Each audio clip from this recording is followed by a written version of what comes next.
साल 1998 एक ऐसा समय जब मोबाइल फोन और इंटरनेट आम लोगों की जिंदगी का हिस्सा नहीं बने थे। छोटे शहरों की गलियां अब भी पुराने अंदाज में सांस लेती थीं।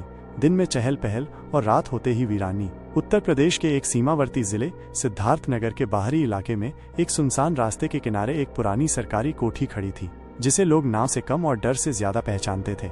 उसका नाम था कोठी नंबर 9। इमारत को देखकर ही रूह कांप जाती थी। टूटी हुई खिड़कियां, दीवारों पर फैली काई और छतों पर उग आई झाड़ियां। मगर इससे भी डरावना था उस कोठी का इतिहास। स्थानीय लोग कहते थे, कोई ज्यादा दिन वहां ठहर नहीं पाता साहब। कुछ है उस घर में, कुछ ऐसा जो इंसानों को स्वीकार नहीं करता। कुछ ने कहा कि रात के वक्त वहां से औरत की चीखें आती हैं। कुछ ने दावा किया कि उन्होंने खिड़की से झांकती एक साया देखा है, और कुछ ने तो यहाँ तक कहा कि जो गया वो लौटा ही नहीं। लेकिन हर कहानी को सच मानने वाले हर कोई नहीं होते। इसी बीच सरकार की एक फाइल घूमा करती रही और एक दिन कोठी नंबर 9 के लिए नया नाम आया, हरिशंकर मिश्रा। हरिशंकर जी एक सुलझे हुए सरकारी कर्मचारी थे। उम्र लगभग 45 साल, बिंदास व्यक्तित्व, तर्क शक्ति में यकीन रखने वाले और अंधविश्वास से दूर। वो अपने ट्रांसफर पर पहली बार सिद्धार्थनगर आए थे और अस्थायी रूप से रहने के लिए उन्हें कोठी नंबर 9 ही उपलब्ध कराई गई। जैसे ही वो कोठी का नाम सुनकर जिला कार्यालय पहुंचे, वहां के एक पुराने बाबू ने धीरे से फाइल उनकी तरफ सरकाते हुए कहा, साहब कहीं और रुक लीजिए, उस कोठी में कुछ ठीक नहीं है। हरिशंकर जी हंसे और बोले, ये सब किस्से कहानियां हैं। भूत प्रेत सिर्फ फिल्मों में होते हैं, हकीकत में नहीं।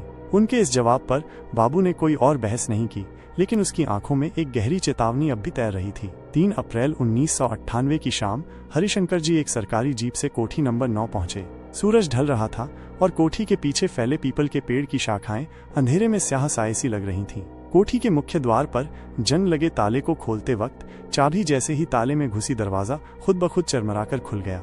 उनका सामान अंदर ले जाया गया। कमरे बड़े थे, पर भरे हुए सन्नाटे से। हर कोना एक कहानी बयां कर रहा था और कोई भी कहानी अच्छी नहीं लग रही थी। रात होते होते हवा ने एक अजीब सी ठंडक ओढ़ ली। खिड़कियों के कांच हिलने लगे जैसे कोई उन्हें छू रहा हो। बिजली बार बार झपकने लगी और कोठी के किसी कोने से एक धीमी सी सिसकियों जैसी आवाज सुनाई देने लगी। पर हरिशंकर जी ने सब कुछ नजरअंदाज किया। उन्होंने खुद से कहा, ये सब मेरा वहम है, नया माहौल है, थकान है, कल सब ठीक लगने लगेगा। लेकिन उन्हें ये नहीं पता था कि कोठी ने उन्हें अब अपना मान लिया था, और एक बार जब कोठी किसी को अपना मान लेती थी तो फिर वो कभी वापस नहीं लौटता। सुबह का समय था। हरिशंकर मिश्रा की नींद सुबह 7 बजे के करीब खुली। पिछली रात की अजीब सी बेचैनी और खिड़की से आती ठंडी हवा ने उन्हें थका दिया था। चाय बनाने के लिए जैसे ही वो बाथरूम की ओर बढ़े, उनके कदम वहीं रुक गए। आईना जो दीवार पर टंगा था अब कुछ अजीब दिख रहा था। पास जाकर देखने पर रूह कांप गई। आईने पर हथेलियों के निशान थे, कीचड़ और पानी से सने हुए, जैसे किसी ने गीले गंदे हाथों से बार बार उसे छूने की कोशिश की हो। पर निशान सिर्फ ऊपर से नहीं थे, कुछ निशान भीतर से भी दिख रहे थे, जैसे कोई आईने के अंदर से बाहर आने की कोशिश कर रहा हो। हरिशंकर जी ने तुरंत नल चलाकर तौलिया भिगोया और आईना साफ करने लगे। पर जितना साफ करते उतना ही धुंधलापन बढ़ता जाता और आईने की सतह पर अब उन्हें एक अजीब सी आकृति दिखने लगी, जैसे कोई चेहरा, मगर इंसानी नहीं।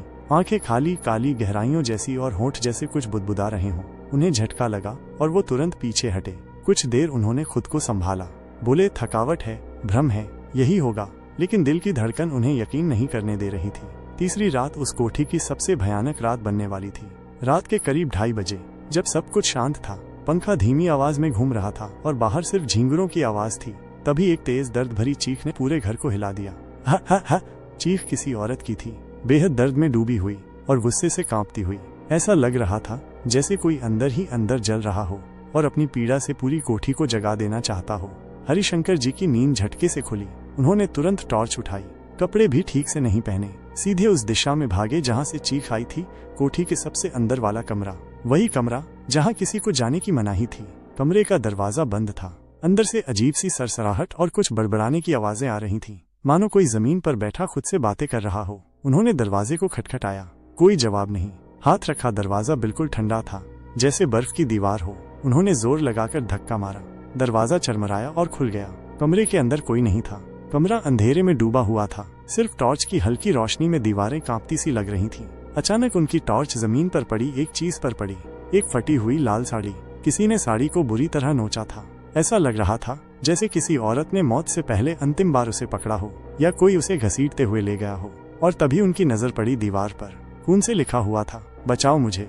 हाथों की लकीरें खून के साथ साथ नीचे की ओर बह रही थी। जैसे किसी ने उस वक्त भी हाथ बढ़ाया हो मदद के लिए। हरिशंकर जी के हाथ से टॉर्च गिर गई। कमरे में एक अजीब सी गंध थी, सीलन और सड़ते मांस की मिली जुली बदबू। कमरे का तापमान तेजी से गिरने लगा। उनकी सांसें भारी हो गई और तभी आईने में कुछ हिलता हुआ दिखाई दिया। आईना अब भी दीवार पर टंगा था, लेकिन उसमें उनकी परछाई नहीं थी, बल्कि उसमें वही औरत दिख रही थी। उलझे बाल, चेहरे पर काली परछाई और आंखों से टपकते लाल आंसू। वो टकटकी लगाए उन्हें देख रही थी और उसके होंठ हिल रहे थे। तू नहीं बचेगा। उस रात के बाद हरिशंकर मिश्रा एक पल के लिए भी चैन से नहीं सो सके।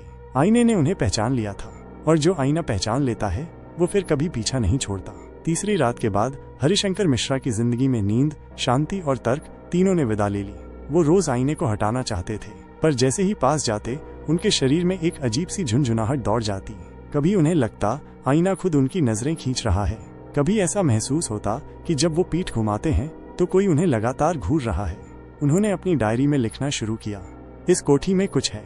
मैं अब भी खुद को तर्क से समझाने की कोशिश करता हूँ, लेकिन मैं हार रहा हूँ। तीसरी रात के बाद मैं हर वक्त किसी की मौजूदगी महसूस करता हूँ।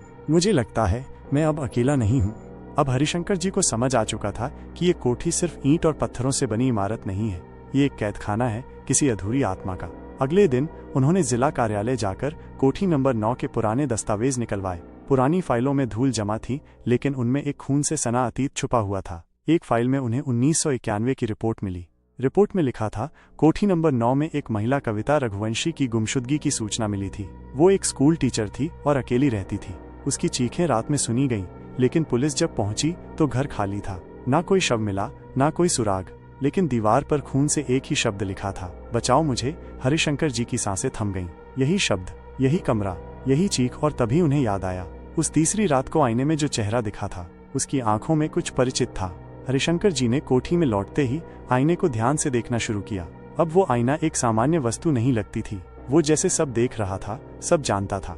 उन्होंने एक पुराना स्क्रू ड्राइवर लिया और आईने को दीवार से उतारने की कोशिश की, लेकिन जैसे ही उन्होंने आईने के फ्रेम पर पहला स्क्रू घुमाया, आईने में जोर की चीख गूंजी, छोड़ दो मुझे। आईना फटाफट लाल पड़ गया, जैसे खून से रंगा हो। पीछे हटते ही कमरे में तेज हवा चलने लगी। सारे दरवाजे खुद ब खुद बंद हो गए। आईने से धुआं निकलने लगा और सामने दिखी वही औरत कविता, पर इस बार उसका चेहरा शांत था। कविता की आत्मा अब साफ दिखाई दे रही थी। उसने फटी आवाज में कहा, मैं अब तक यहीं कैद हूँ। उन्होंने मुझे इसी आईने के सामने मारा था, मेरे खून से लिखा, बचाओ मुझे भी किसी ने नहीं पढ़ा। मेरी आत्मा तब तक भटकेगी जब तक मुझे न्याय नहीं मिलेगा। हरिशंकर जी कांपते हुए बोले, तुम्हें किसने मारा था? कविता की आत्मा ने बस एक शब्द कहा, वो अब भी यहीं है। और तभी एक दूसरी परछाई आईने में दिखने लगी, एक पुरुष की परछाई। वो भूत कुछ बोल नहीं रहा था, बस कविता की आत्मा को घूर रहा था। हरिशंकर जी को अब यकीन हो गया था, कोठी का आईना सिर्फ अतीत नहीं दिखा रहा था, बल्कि वो एक द्वार था आत्माओं के उस संसार का जहाँ पीड़ा का अंत नहीं होता। अगली रात के 12:43 पूरा घर एक बार फिर अजीब सी खामोशी में डूबा हुआ था। हरिशंकर मिश्रा ने अब ठान लिया था, अगर मुझे यहाँ से निकलना है तो इस आईने को खत्म करना होगा। लेकिन क्या आईना बस एक चीज था, या वो एक आत्मा का पिंजरा था, या शायद नरक का दरवाजा? दफ्तर की फाइलों से हरिशंकर जी को एक और दस्तावेज मिला था। कविता रघुवंशी के स्कूल में एक अध्यापक था, नाम था जगदीश सिंह ठाकुर। उसका नाम पुलिस रिकॉर्ड में तो नहीं था, लेकिन लोगों की गवाही में कई बार आया था। कुछ ने कहा वो कविता से जबरन रिश्ता बनाना चाहता था। जब उसने इनकार किया तो वो गुस्से में पागल हो गया और एक रात उसे कोठी नंबर 9 बुलाया, जहां वो अकेली रहती थी, और वहीं उसका अंत हो गया। पर जगदीश ने कोई सबूत नहीं छोड़ा। शरीर गायब, गुनाह छुप गया, लेकिन एक चीज पीछे रह गई, कविता की चीखें, उसका डर और उसका आईना। हरिशंकर जी ने अपने कमरे में एक हवन सामग्री, गंगा जल और एक लाल धागा मंगवाया, सब कुछ जो उन्हें गांव के एक तांत्रिक ने बताया था। रात के 2:10 बजे उन्होंने आखिरी बार आईने के सामने बैठकर मंत्रोच्चारण शुरू किया। धीरे धीरे आईने की सतह लाल पड़ने लगी और कविता की आत्मा प्रकट हुई। इस बार वो चुप थी, उसकी आंखें किसी को तलाश रही थीं। अचानक आईने से काली धुंध निकली और उसी के बीच जगदीश सिंह की आत्मा दिखने लगी। वो भयानक था, आधा जल चुका चेहरा, आंखें सफेद, और एक भयंकर चीख उसके मुंह से निकली, ये मेरी कोठी है, कोई नहीं बचेगा। वो आईने से बाहर आने लगा और तभी हरिशंकर ने गंगा जल फेंका और एक जोरदार आवाज में बोला, जो सत्य है वही शेष रहेगा। जिस आत्मा ने अन्याय किया है वो इसी आईने में बंद रहेगी युगों तक।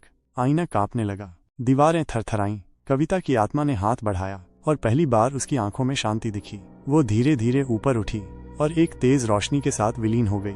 जगदीश की आत्मा चीख रही थी, मुझे मत बंद करो, मुझे भी मुक्ति चाहिए।